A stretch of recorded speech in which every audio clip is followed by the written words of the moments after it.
Hey everyone, it's Grant Winsauer and Jack Rody. back here for our final podcast together, actually, when we're with each other. Because next week, you know, my right hand man has got some finals to take care of, and so do I, and then he's got some other things to take care of. So it's a little bit of a bittersweet moment for me because I love having this guy next to me, but we're still gonna make sure that we figure out how to do that where we're still doing it together, just not always with each other. But we've got some good things to talk about today. But before we get into that, man, I mean, we're down to the last 2 weeks. I know, nitty gritty here. I mean, finish line is in sight. I mean, definitely, like you mentioned, bittersweet.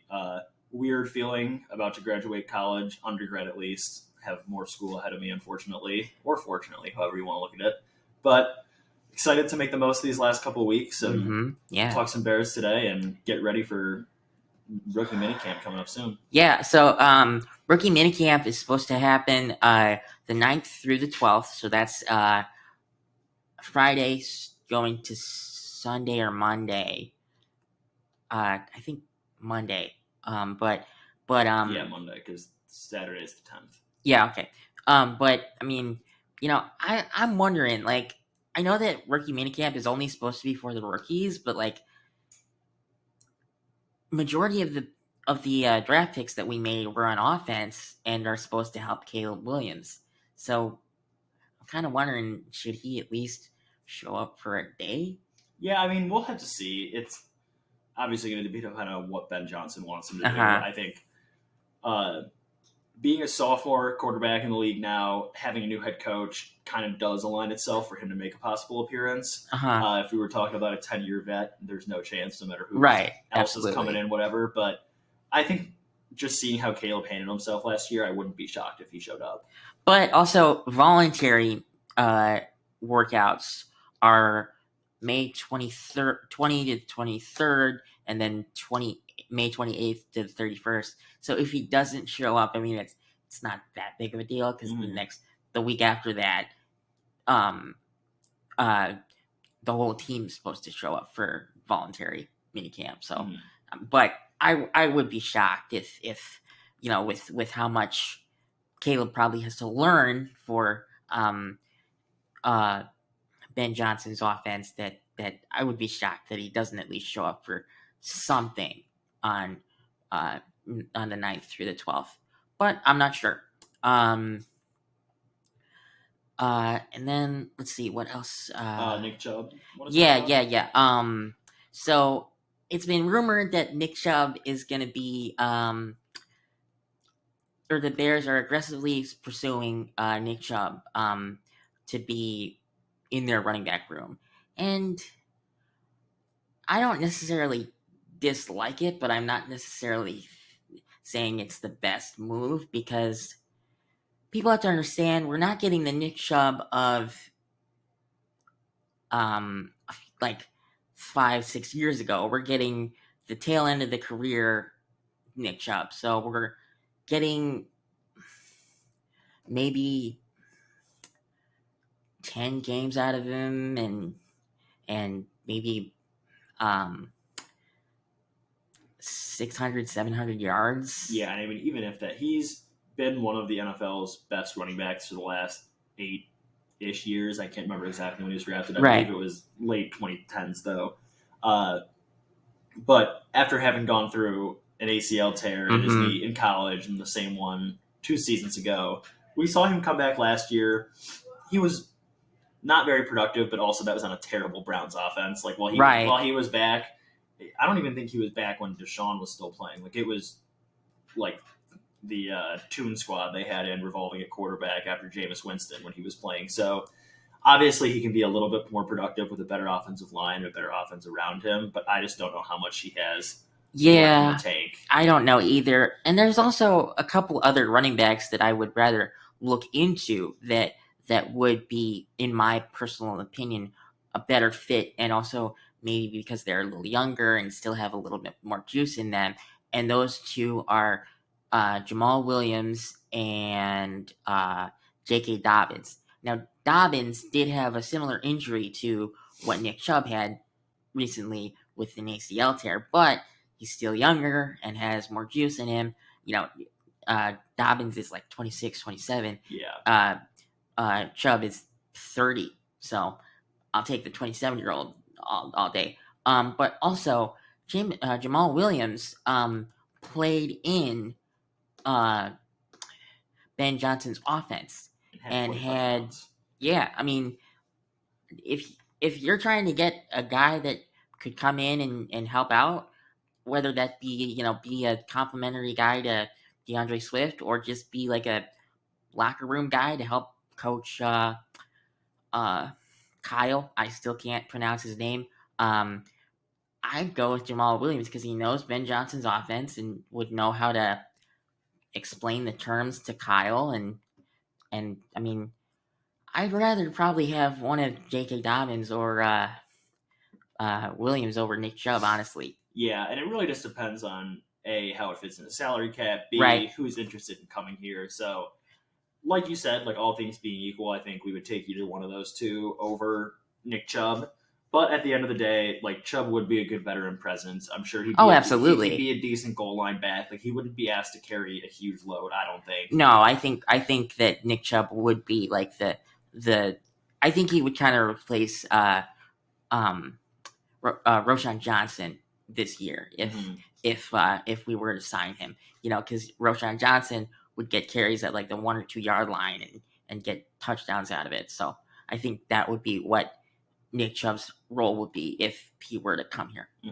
But also, I've read that the Browns are still trying to actively get him to come back to the Browns, but the Bears are also actively trying to get him to come to the Bears. So, we'll see what happens. But I wouldn't imagine that I wouldn't expect anything for another, month and a half, close to when they get to June for something like that. Yeah, we're in that weird period where like not a lot of teams got their initial guys in free agency, just had the draft, so they're going to wait a little bit closer to training camp, see if any they want to see how the roster looks without bringing in any more people. So it'll take a while before Chubb goes off the board, if you had to ask me. Yeah. I mean, I would say a month and a half at the earliest would be my guess.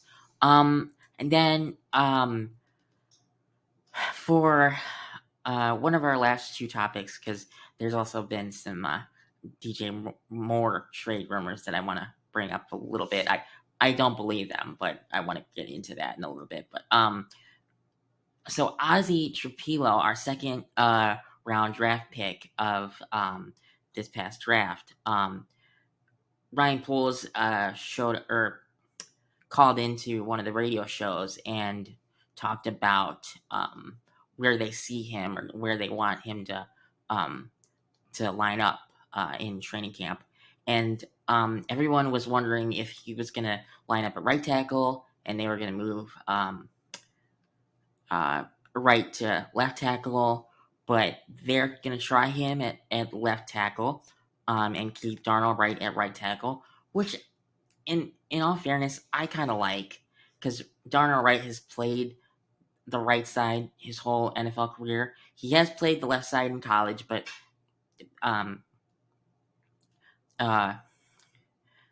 Wright was always on the right side when he got into the NFL, so it makes more sense that way. And then, Braxton Jones isn't probably going to be ready for training camp, so he might as well give Trapilo some reps at left tackle, see how he does, and I mean I trust Dan Richard, thank you. And also Trapilo did say that he was training for every single spot on the offensive line besides center. So I mean, the kid is most likely gonna work out. It's just you want to get some coaching in there and see what he needs to work on and all that stuff. I mean, what are your thoughts on that? Yeah, I think it's definitely more important to leave Darnell where he's been comfortable in the NFL. He's had proven success there, so I think you're right. Why move Darnell right to left tackle to see if Trapilo will work out at right tackle, and then like what if both of them do a little bit subpar. So at least this way, you know that Wright's going to continue to hold down the right tackle spot.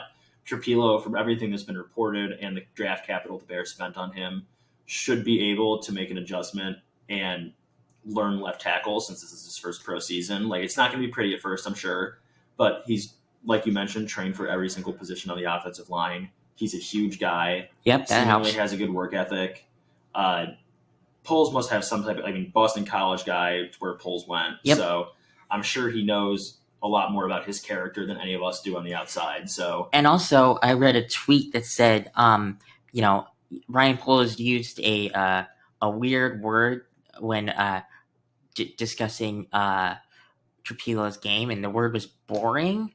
But actually, people think that's a good word, because when you're boring on the offensive line, that just means that you're doing everything right for some reason.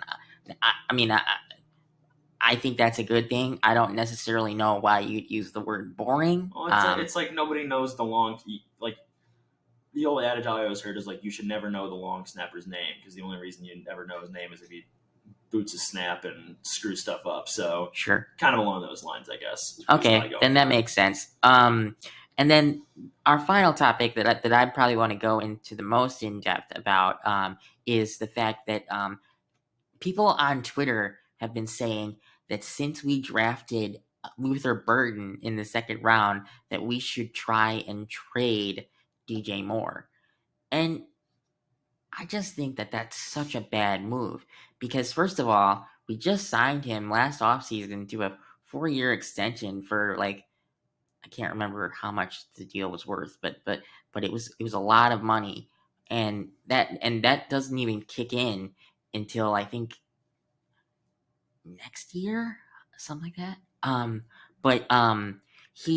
So his cap hit for this year is going to be $35 million, and then cap hit for next year is 60, I think, something like that. So that doesn't that doesn't sound like a good idea. And I mean, yes, the amount of weapons that we do have on this offense now is a lot more than we had, the last couple of years. But you have to understand that Ben Johnson, when he was with the Lions, he had a plethora of weapons as well, and he spread them out very evenly. And just because DJ Moore struggled, well, I don't want to say struggled, because he still almost had 1,000 yards, but got under 1,000 yards last year, doesn't mean that he's gonna get that again. He just had a down year, and I mean, the fact that everyone was giving up on the coaching staff doesn't help you. So I mean, that's probably why he had less than 1,000 yards. If he still wanted to fight for this coaching staff, he probably would have had a little over 1,000 yards. But he knew that this coaching staff was going to get thrown to the trash, so he was like, you know what, I'll still play, but I'm not gonna, I'm not gonna try and save your jobs. So I'm not worried about it at all, honestly. Yeah, I think people are a little bit short-term memory here. We are not far removed from the days where our wide receiver core was Darnell Mooney, Byron Pringle, Equanimous St. Brown, and whatever Little Sisters of the Poor school dropout we got that week. So, look, we have the number 1 overall rookie quarterback that we drafted last year. We have a nice amount of weapons around him now. But if you take DJ Moore out of it, how many experienced weapons do you even have? Like, I get we have a lot of high drafted talent on the offense, but you get rid of DJ Moore's veteran presence. You have Rome Odunze in his second season. You have Luther Burden in his first season. You have Cole Kmet in his like 5th or 6th season. So something like that. Granted, a little bit more veteran presence, but then Loveland in his first season. Mm-hmm. I just think that DJ Moore, when you look at, sure, you're like, okay, they have so many weapons. Could they get rid of one? Yes. But then you look at what it looks like if DJ Moore is not there. I love Rome Odunze as a number 2 wide receiver so much more than a 1 right now. And I love Luther Burden so much more as a 3 than I do as a 2. It would just bump everything up, and I don't think the Bears have the depth nor the need to do that when objective number 1 is making Caleb comfortable and proving that he can be an MVP caliber quarterback this year. Yeah, and everyone is wondering so where is Luther Burden gonna slide into? He's gonna slide into the slot, and Caleb Williams last year had no, I almost said Caleb Williams had Caleb Williams. Jesus, Caleb Williams had Keenan Allen, and he was the wide receiver 3 in the slot, and he's still got 121 targets. Now he caught, I want to say, like 75 or 80, something like that. But that's still a lot of targets for a slot receiver, and Caleb Williams goes to his slot a lot. So I am really thinking that Luther Burden in the slot is going to be a very dangerous weapon, and I can't wait to see what what this offense looks like with all these new weapons. And I mean, we're going to get a sneak peek of it in about a week. So I don't think there's anything else to talk about, and that's not because we don't want to talk about anything else. It's a weird point. It's the driest part of the season. So this week is just going to be a short one. Next week I will be back for a short one next week as well, but I wouldn't expect more than 15 minutes next week because I'm going to just talk about the 3 days that we had over the weekend, and then that's pretty much it, unless there's like a extension talk, something like that. But I don't think there's anything else. No, I don't think so. I mean, at least there's been no bad things to report, no injuries, nothing of that sort. So I guess at least that's a good thing. In the words of Ryan Poles, it's been a boring week, but that's good. Yeah. I mean, it kind of stinks because your last podcast is going to be the shortest one that we've had, sadly. I know, crazy. But I mean, it's just what we have to deal with for this time period. There's never anything, I mean, some of the teams have already signed their whole draft classes, which is crazy. But those are the teams that have already had rookie minicamp. We haven't had rookie minicamp yet, so I would hope that we get a couple signed by the end of rookie minicamp, but I'm not sure. But if there is any signings, I'll report on them next Monday. But I hope you guys enjoyed this much shorter podcast. And I don't want to say it, but I'm sad you're leaving, man. Hey, it's been a good ride though. Had a good time. We'll be back.